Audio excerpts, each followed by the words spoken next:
kama hivyo, mimi kwa mzima kabisa nilikuwa nafanya kazi bandari kama kawaida, mtu wa kazi, kutokana na shida maisha ndio majanga amenipata. Kwa hivyo naomba mama tusaidie tu kwa hili, atuangalie watu wake tulivyo, isitopata shida kwa hili.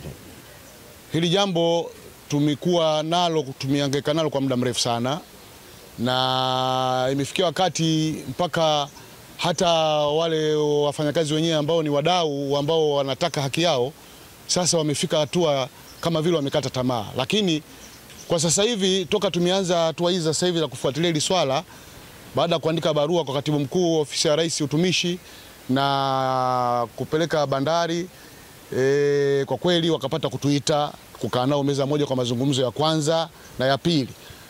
Kwanza kabisa kama katibu, kwanza nawashukuru viongozi wa bandari pia kwa usikivu wao wa kuweza kupata taarifa zetu, wakaweza kutuita na kukaa pamoja kutaka kujua kiini na suluhu ya kuweza kufanya.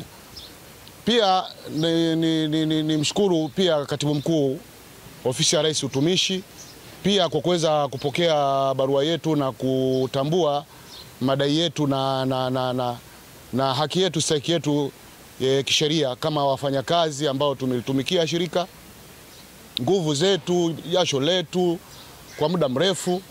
Tunashukuru kuweza kulichukua jambo letu kwa uzito, wameweza kulifanyia kazi kwa mchakato huu ambao hata kama bado halijafikia katika hatua ile ya tamati. Lakini nichukue hatua hii kutoa shukrani za kipekee kabisa kwa Mheshimiwa Rais wetu, mama yetu, Mama Samia Suluhu Hassan.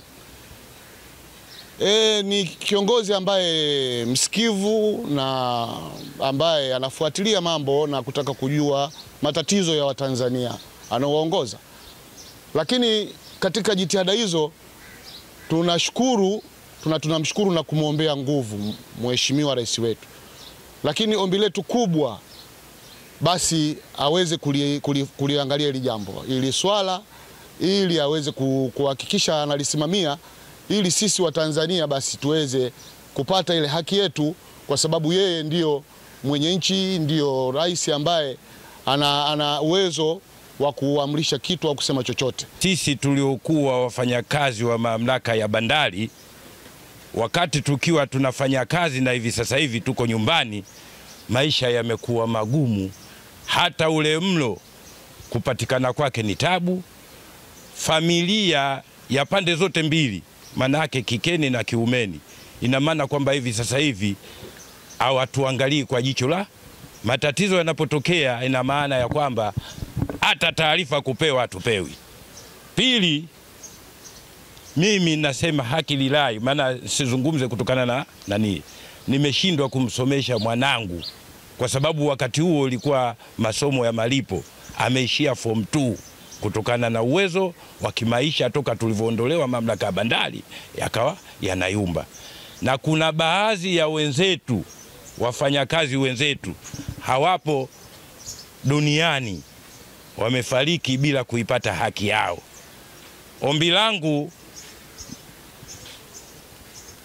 langu kutokana na mchakato unaoendelea, kutokana na mchakato wa hawa viongozi wetu wanaofuatilia mamlaka ya bandari pamoja na viongozi wa serikali, tunawaomba watuangalie kwa jicho la huruma.